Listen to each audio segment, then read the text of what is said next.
Welcome to the Mission Manhood podcast, where mature masculinity is celebrated and encouraged.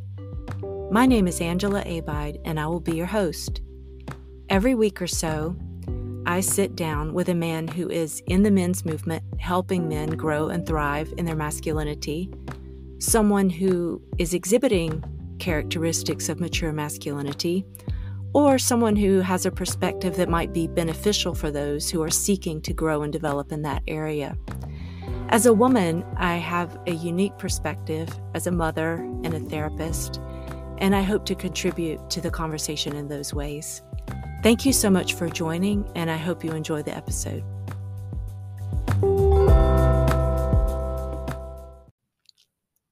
Hey, I'm glad you're here. Today my guest is Cameron Dixon. You might know him as Praxis of Man on Instagram. We had a really great conversation about faith and belief and the role of those and values culturally. But one of the reasons I wanted to talk to Cameron was he wrote a blog post called Enough Boomer Masculinity. And it was basically about how culturally we've accepted this version of masculinity that's sort of based on a caricature of masculinity and not authentic, rich, magnificent masculine. And so I thought it was really interesting to talk to him and get his perspective on this. And I do think it's helpful to examine where we might be missing the mark culturally in our pursuit of excellence. So I hope you enjoy the episode, and thank you so much for being here.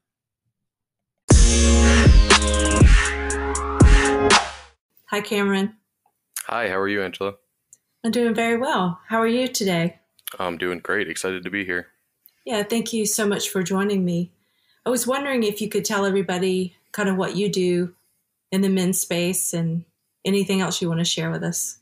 Yeah, absolutely. So I've been, involved in the men's space, mostly on Instagram. Started my account in March. And really my goal was just to start creating content centered around helping, not just young men, but young men and older men really understand what it means to be a man and sort of revive this masculine identity. I'm still fairly young. I'm 26 years old, but I'm married. I'm a husband. I have a son. And I felt like one of the things that many men were lacking was a sense of direction and purpose, especially in Western society, of what it means to be a man, what their role is in society, what their role is in relationships in the workforce, just as men in general. And, I was fortunate to have many men in my life who were mentors to me, who were friends to me, who helped me develop this sense of identity as I came into adulthood. I certainly didn't have a perfect upbringing or perfect role models by any means, but I felt like I had a lot to share with the world. So I started my Instagram account, Praxis of Man, after several years, of deliberating whether or not to do something online or what I should exactly be doing. But yeah, it's been an awesome few months. I've gotten the chance to connect with some really awesome people on Instagram, on Twitter, and all over the sort of men's space on the internet. And I've just been enjoying writing blog posts, writing Instagram posts, sharing my message, and seeing what other people have to say in regards to masculinity in the modern world. When you just dive in, it's kind of cool how many people you meet that are sort of like-minded or have the same vision that you might not meet in your everyday life. I think that's one plus for technology, is you can meet people from far and wide. Yeah, technology definitely has some serious downsides, but being able to connect people and spread your message to a much larger audience than you typically would be able to is definitely one of the positive aspects of, our internet culture. And your account is just so beautiful and well done. It's very visually appealing, which is, I know, the purpose of Instagram. I just enjoy reading through your very thoughtful posts, and I think you do a great job. Well, thank you. I appreciate that. Yeah, the aesthetics of my page was something I put a decent bit of thought into before I made it public. And I didn't, like you said, that's kind of Instagram's thing is visually appealing posts. But yeah. I saw a lot of people doing blog type content, and I really started to view Instagram as a bit of a miniature blog platform. I know Instagram's quite old as far as social media platforms are concerned, but originally it was just, sharing pictures of your family and your friends and whatever you're doing. And now I feel like captions along with a really aesthetically pleasing image is in a way like a miniature blog post. And that's been my approach to my content is, making sure it's clear and concise and well written and have good aesthetics and good artwork to go with it. But really making sure that each post I put up has some value. I'm not just posting to post, or I'm not just sharing like some random thing about my day. I put a lot of thought into the content that I'm sharing so that it can be of high value. So I think that really shows. And for people who are there because they're hungry for more in-depth content, I think they would definitely be able to find that on your site. Well, thank you. I really appreciate that. One thing that I really appreciate about what you do too is you're so obviously like devoted to your faith, but the way you kind of share that is just very generous, and like you want to reach out to everybody. It's an element of who I am, but you're also inviting everyone in. And I think that really comes across too. That's actually really great for me to hear. When I first thought about starting Praxis of Man, one of the conversations I had with my wife was, exactly who I was going to be speaking to. As you said, obviously, my faith as a Catholic is really important to me and it impacts my daily life. But I didn't just want to be speaking to Catholic men. There's certainly space for that in many accounts and spaces on the internet that are devoted to speaking directly to Christians or to Catholic Christians. But I saw the issues with masculinity in our society went way deeper than just with the Christian audience. And I wanted to leave myself open to be able to share the elements of my faith that impact me specifically as a man, but also not have content that's only accessible or only relatable to Christians.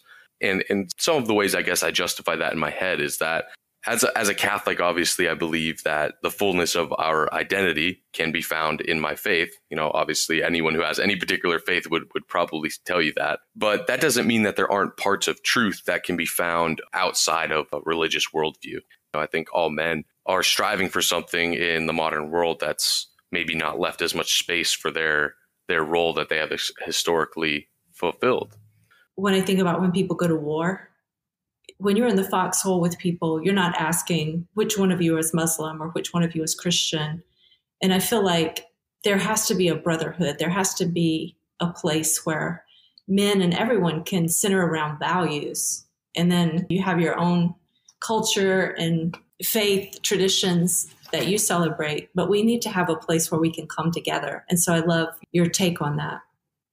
Yeah, I definitely agree. And I've seen a really interesting phenomenon unfolding in the men's space on Instagram. So there's a couple of pretty well-known men's influencers, Jack Donovan and Tanner Guzzi, and they just started a magazine that I've done a little bit of contributing to, Chest Magazine. And I'm not sure how much people are familiar with Tanner and Jack's backgrounds, but Tanner is a devout Mormon and Jack is a practicing pagan. These two people really shouldn't be allies. You would think, they're sort of historically enemies, those two groups of people, pagans and Christians. But because they both were able to, as you said, form this brotherhood around this issue that they both see with masculinity in the world, they were able to come together and start a really awesome project, a men's magazine that is for men by men. And I think there's a lot of that happening. I know many of the people I've gotten the chance to connect with come from really diverse backgrounds. Some are Catholic, Christian, Orthodox, pagan, completely atheist. You have all these diverse backgrounds of beliefs, but we're all brought together under this brotherhood of wanting to fix or help enlighten people to what it means to be a man in the modern world. Yeah, I see the exact same thing you do, and I think it's really amazing to witness. It can stretch so much further than just the manhood space. It's no secret that our country's in a lot of trouble right now, and we're so divided in many different ways. And I feel like it can spread outward from there to help heal our country. Yeah. For me, coming from a very evangelical background, I know how people feel when it's almost like someone who does that pyramid marketing. Like they're enticing you in, they're inviting you to dinner and you feel like, wow, they invited me to dinner. And only until it's like at dessert, you realize they just really want you to be a part of their pyramid marketing. Right. And I think a lot of religious people do that too. It's like, I'm reaching out to you and I'm going to make you feel like friendship. But then I realize you're actually just trying to get me to believe what you believe. And the vibe of your account is like, hey, come explore. Like you had a piece of jewelry or a medallion. You said, I don't know, what your faith tradition is, but this is really cool no matter what it is. Thanks. Yeah, that was definitely one of the more intentional pieces of my faith I decided to share with Instagram. I think particularly when it comes to Christianity, some men who come from a more secular or atheistic background may not resonate with the aesthetics or the message of Christianity. They might, find it not as appealing to men. And I really wanted to demonstrate that really depends on how you approach it. Another image that I shared on my Instagram page was a picture of my prayer corner, which actually has a skull on it, because I'm really big into, meditating on death and our mortality and what it means to live a life with that in mind, and to show that, no, Christianity doesn't have to be just all of this peace and love and everything. Like, of course, peace, love, all charity, all of those things are big parts of a Christian faith. But there's also a very serious element of it too, which is living a life preparing for your death. And I think that's a theme that a lot of men can resonate with. And that's why I specifically choose certain things about my faith to share with others, because at least in my view, I would find that for someone who may not even be a Christian, they might at least see, that's something I can get behind. I understand where he's coming from. And like you said, finding that commonality in that place that we can all agree needs work. We can come together and share parts of our respective backgrounds to help us all kind of navigate through the world we're in. Yeah. I feel like religion or faith or belief is another thing that's been taken from us. And I think it's up to all of us to kind of step back a little boldly into that space and reclaim some of those things that have been taken from us. Yeah, no, and I actually wrote a blog post along those lines about understanding religious thinking. I titled it "Everyone is Religious," because I firmly believe that everyone may not have, a Christian God or some type of deity figure that they believe in, but they have beliefs that sort of orient their life in a religious way. So like you said, maybe one example would be like this woke culture of constantly worrying about offending other people. For many, that acts as a religious system. That dictates how they vote, how they live their life, how they interact with other people. And ironically enough, many of those same types would criticize organized religious structure for being ideological or for being too dogmatic. But I see the exact same behaviors even in people who don't believe in God. They're just as much of an ideologue or just as dogmatic. They just don't have a God that they refer to in the way of a deity, but they have gods that control their life, whether it's the specific virtue like tolerance or whatever it is. It honestly controls their life in the same manner as God would control a religious person's way of living. And, the reason my motivation for that post was not to criticize other people's belief systems, but to help people understand that we all have these belief systems. Even if you think you don't believe in God, you have something that acts like God in your life. Yeah, I agree. And I have 3 older sons, and I've been telling them, look, you need to question everything. It hasn't always been this way. We weren't always this divided. I could sit with someone who was on the opposite side of the political spectrum and have a conversation. And I agree with you. One thing that I said a lot during the election was the most interesting thing about 2020 was watching the radical left become the religious right. And it's because they had taken on so many of those characteristics of, if you don't believe this, you're going to burn in hell. And, they didn't actually say that, but that's kind of the attitude. Like, you have to conform to this belief or there's damnation for you. Yeah, and we see a lot of the same behavior happening when it comes to COVID. If you're not vaccinated, you get treated like a leper, like an outsider, right? You're an outsider. We don't fraternize with your kind of person. And I'm not making a comment either way or whether you should be vaccinated or not. I believe that's a personal decision. But seeing how other people react to those who don't behave the way they do or don't subscribe to their same way of thinking, it really is very religious behavior. And like you said, it's like an accusation of damnation. It's very much a pattern that you can recognize as repeating itself. And it's hard for people within it to see it. And I know when I was much younger, I was very evangelical. And looking back on that now, I know I couldn't hear certain things. I couldn't hear certain criticisms. Certainly, and it's just through time and maturity and wisdom and the school of hard knocks that I've softened up a little bit. One reason that I initially reached out to you is because you had written a blog post entitled "Enough Boomer Masculinity." You talked about how in our modern culture, the conceptualization of masculinity is so distorted. What do you mean by that? So what I essentially mean by that is that a lot of men are finding their masculine identity in things that aren't grounded properly. So, you'll have to forgive me for being a little bit general and stereotyping a little bit. I'm not saying every man is like this. Sure. I'm certainly not saying everyone who grew up in the boomer generation is like this, but I think that these are patterns and ways of being that we've seen in a lot of men from that generation and subsequent generation. We'll find these men who really find their identity in stereotypically masculine behaviors instead of something more solid. So, things like football and drinking beer and, doing guy stuff and, no girly things allowed, like that sort of very, very shallow form of masculinity that is finding their identity in what they do rather than their identity informing what they do. So, we have a lot of men who might confuse masculinity with this whole man cave culture where being a man means watching football on Sundays and drinking beer and doing whatever other, silly masculine stereotypes that you can imagine. I'm not necessarily saying that any of those things are bad, but they're certainly not fundamental principles to, align your identity with. And, my personal belief is that masculinity comes from a combination of biology and, socioevolutionary history of the role that men have played, in the smallest units of society, in tribes, in ancient human beings. I think that it's certainly a much more in-depth and grounded identity than just, some of the random hobbies that you have. And I think it's unfortunate that men have felt the need to identify or to tie their identity to activities instead of foundational principles that you can find through metaphysics. It's sad, but I think that it's unfortunately what society has left men with. And it's no surprise that feminism has been really influencing societies, for the past several decades. And instead of men maybe pushing back and saying, no, what it means to be a man is much older than what you think, they'll just be satisfied with hanging on to these random stereotypes. You had a quote.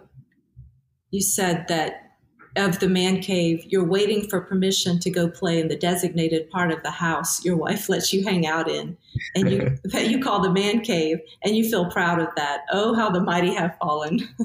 Yeah, a little bit of a jab, a little bit tongue in cheek. Yeah. But my main point there is just as a man and presumably as a leader of your family, it seems a little bit strange to be satisfied with like having your own little corner of the house that's designated for you to play in. And like, that's where you go do your man stuff. And, that's the only place you're allowed to like have your presence. No, now I'm not saying that men should go ahead and make their entire home into a man cave or anything like that. Obviously, if you have a wife and children, you need to respect all of the other people in your family and leave room for everybody. But I really reject the idea that a man can only be himself in a certain designated part of the house and being proud of that. Like, oh, this is my man cave. Look at all the cool stuff I have. I got this big, plasma screen TV and all this other stuff. It's this really shallow form of masculinity where instead of being proud of the male presence that you've allowed to permeate your home and to have an influence over your family, you're proud of this, tiny part of the house that you've really done up with all these, bells and whistles that have really nothing to do with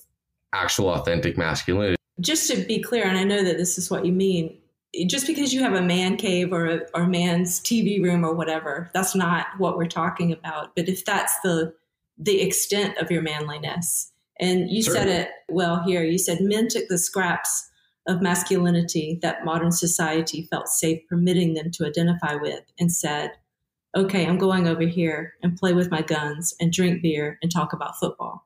Yeah, absolutely. And like you said, men have always had sort of designated spaces in their home or on their property that they could go as sort of a refuge. You think of like a den, for example, or a study or a library. There's nothing wrong with that. There's nothing wrong with having your own space to go and be private and to do whatever it is you do. But when that's the only area of the house that you're allowed to be masculine in or to do things, I think it's sort of this cycle of finding your identity in the things that you do. And then the things that you do begin to define you. And it keeps kind of circling out of control so that really the only meaningful masculine existence that a lot of men have is this man cave.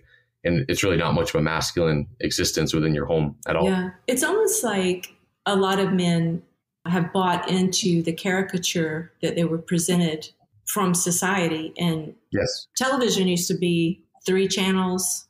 And when it first started out, there were a lot of wholesome content. Sure. When I was in Georgia recently, I spent a lot of time with my parents. And so my dad watched a lot of Gunsmoke.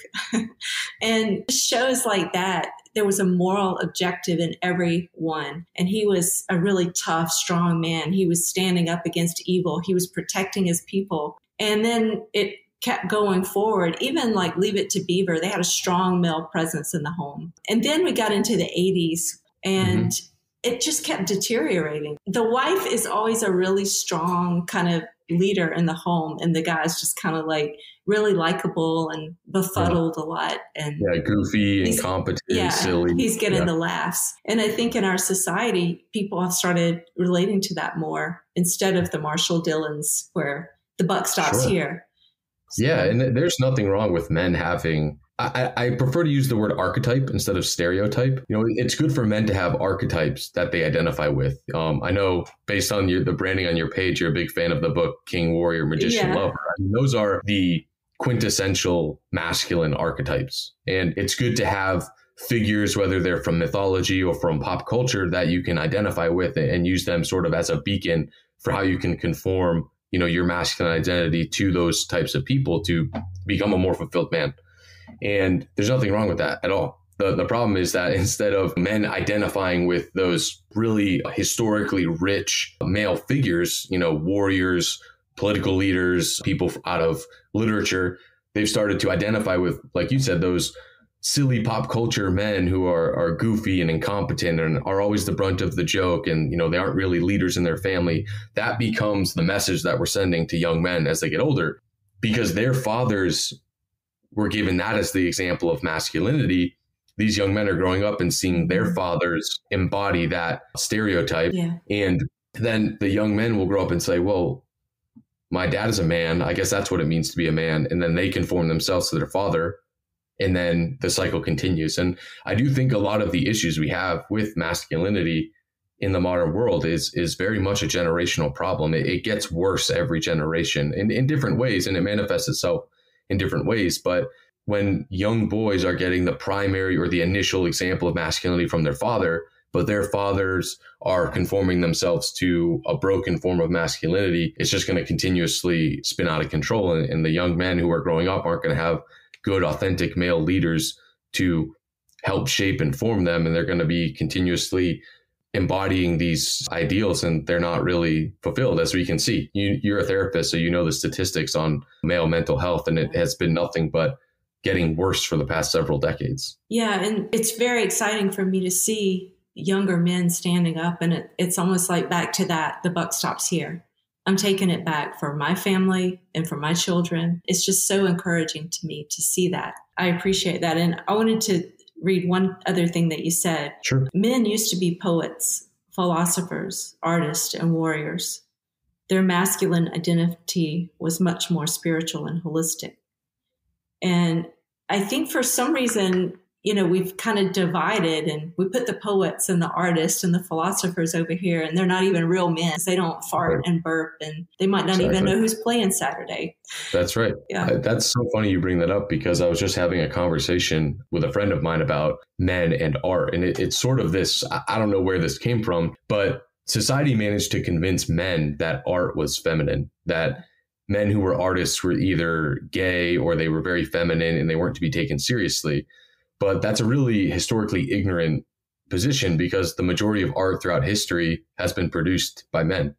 And, you know, I'm sure that some people would say that that's a problem. Regardless, not a lot of art is being produced by men, or if it is produced by men, it's with a specific political or social agenda behind it. And I do know a lot of men in the men's space right now. For example, there's an artist, Arthur Kwan Lee, who is really big on helping men to have a revived appreciation for art and what it means. Because in my belief is that art shapes culture, culture shapes politics, right? Politics is downstream from culture, and culture is downstream from art. If, you know, masculine men have completely abandoned the arts and said, no, that's not for me, that's girly stuff, I don't want to get involved in that, then really the only ones producing art are going to be people with a modern, postmodern, feminist, or whatever other ism you want to give it, with some kind of agenda behind it. And art is going to be heavily influenced by only one or a few groups of people who are really antithetical to what an authentically masculine man might believe. So if men completely abandon the arts, then art is going to shape the culture, and then the culture is going to shape the politics. And lo and behold, here we are in 2021 trying to reverse course, realizing like, oh man, the result of this has been really disastrous. Yeah. And it's kind of back to what we were saying earlier about we don't even realize how much has been taken from us. And two of the things that we've talked about, the faith and art and that expression, those are inner, nourishing to the soul. And so for those to be stripped away from a man, what does he have left? You know, he's trying to fill that void with maybe the sports or the alcohol or sex or whatever, porn. And I think this just kind of dovetails nicely into the post that you did just recently on the hierarchy of, was it hierarchy of values? The hierarchy of values and moving away from sloth, or if you consider yourself to be lazy, and how do you overcome that? So like if someone listening to this and they're like, yeah, I hang out in my man cave, my wife makes all the decisions. I mean, where do you go from there? How do you incorporate that hierarchy of values? Yeah, it's tough. I was fortunate in that I didn't quite come from that level of, lack of identity. I still had, as I was growing up, some idea of what it meant to be a man. So I didn't really have to like pull myself up out of the depths of despair or anything like that. But if there's a man listening who feels like, yeah, I'm not really embodying an authentically masculine identity, I'd like to make some changes to my life and really reorient myself.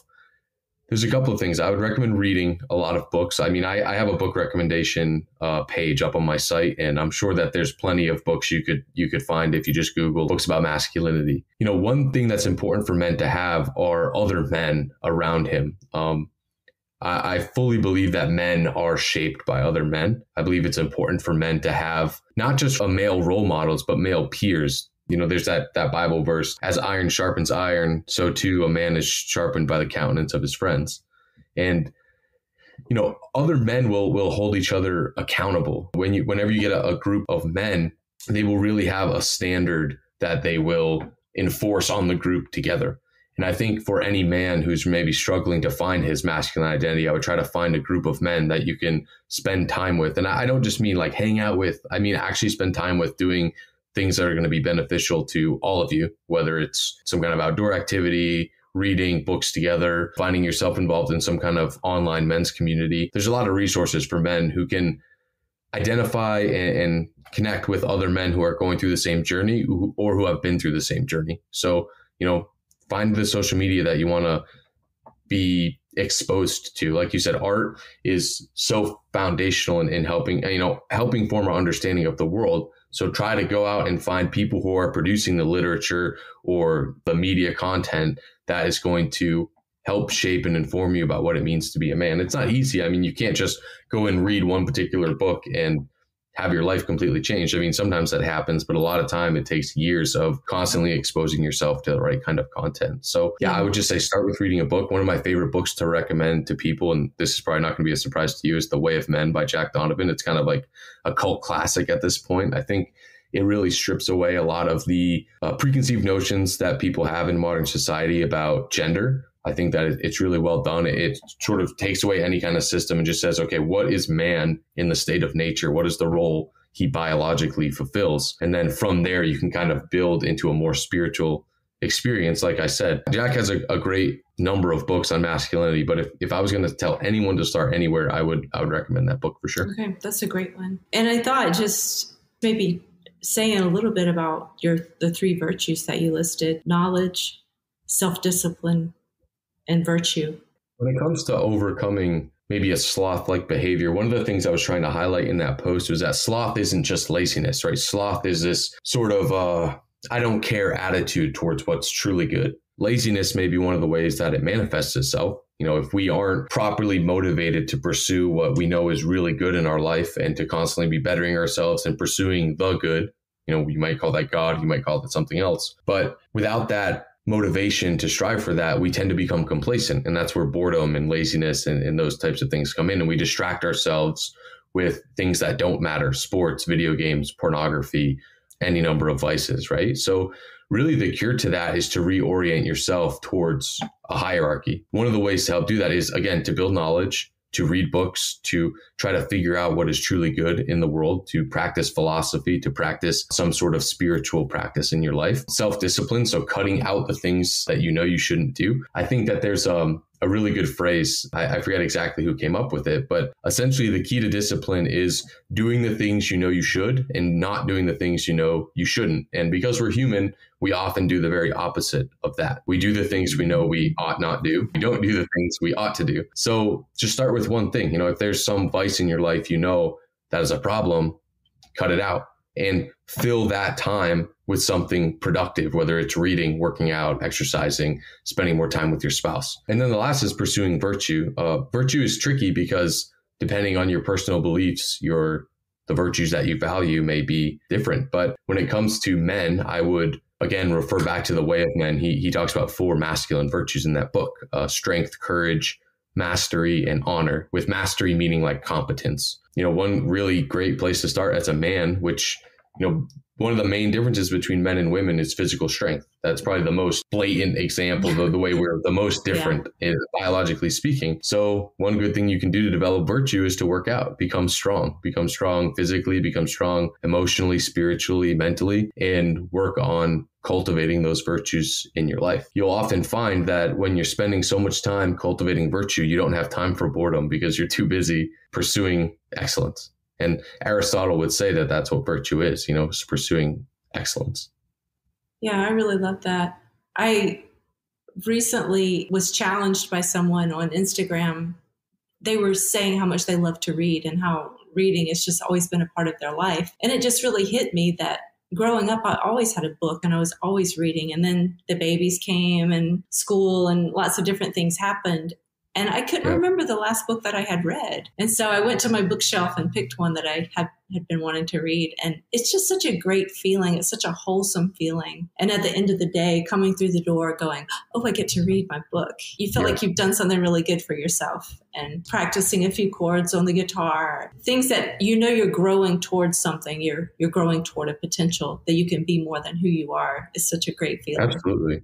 Yeah, and recreation is good. There's nothing wrong with watching a TV show or watching a sports game, but it's much more enjoyable when you know that you've actually put in the time and been true to yourself and made sure that you've improved yourself every single day. And then at the end of the day, if you have some time left over, then you can actually enjoy relaxing. It's more fulfilling. Instead of feeling guilty about it, you feel like, oh, this is great. I put in a good day's work of, working on my family, working at my job, working on myself. And now I can actually relax, because recreation is working on the self also, if it's put in its proper place in the hierarchy, right? A lot of people, pleasure and relaxation and recreation is the top of their hierarchy, and everything in their life is centered towards, more pleasure, more relaxation, more enjoyment of something.